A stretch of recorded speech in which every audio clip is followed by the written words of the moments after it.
Gunta Latiševa Čudare, mūsu potenciālā un nākamā Rio de Janeiro olimpisko spēļu dalībniece, bet šobrīd mēs esam Rēzeknē, un ar ko ir īpaši šī pilsēta? Nu, man tā, protams, ir visīpašākā pilsēta no visām, jo tā ir pilsēta, kurā es faktiski iesāku savu sportista gaitu, sāku trenēties, un arī pa lielumu visa mana dzīve vairāk saistīta ar Rēzekni. Kāpēc citiem tā ir īpaša? Tā ir, manuprāt, Latgales galvaspilsēta, atrodas pašā sirdī, pa vidu visam, un brīnišķīga vieta, skaista un, manuprāt, sakopta un tīra, un cilvēki strādīgi, pieklājīgi, jauki, kā jau latgalieši. Jau kopš 9 es šeit redzu tādu lielu plūsmu, daudz cilvēku nāk, viss tiešām ir pozitīvi. Varbūt pastāst, kādi ir tie Latgales cilvēki? Jā, kā jau minēju, latgalieši sirsnīgi ir, strādīgi, sīksti un ļoti viesmīlīgi. Cik tev tagad varbūt bieži sanāk atbraukt uz Latgali? Šeit arī sanāk dzīvot ikdienā?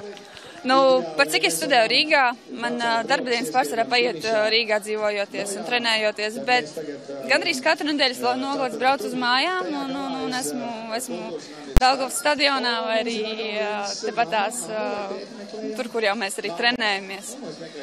Kāda ir Rēzeknes pusmaratona trasa? Ir sanācis viņu redzēt, izskriet varbūt un saprast, kāda viņa šeit mums ir? Pusmaratona trase... Šis viens aplis? Jā, šis viens aplis es esmu skrējusi. Tad, kad man nebija nometne, vienu gadu man sanāca tā, ka man nebija nometne, tad es piedalījos. Normāla trase. Nu, tas, ka pa asfaltu, jā, protams, bet visi maratoni jau notiek pa asfaltu skrienot, tāpēc pa centru sanāks izskriet, nedaudz apskatīt arī pilsētu tiem, kas paskatīsies pa malām. Es domāju, ka ļoti labi. Pilsēta ir vieglāk skriet nekā pa Riņķa stadionā?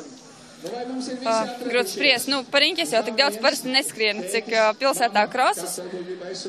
Tāpēc es neteikšu, ka pilsēta ir vieglāk skriet pa asfaltu, jo man kā sprinterim tas nav tas patīkamākais un ieteicamākais segums.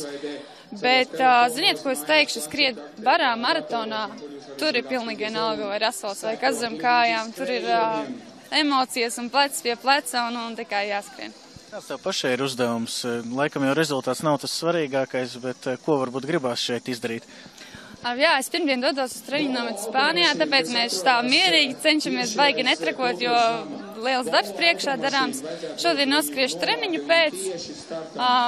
Mans mērķis šoreiz noskriet savu draugu.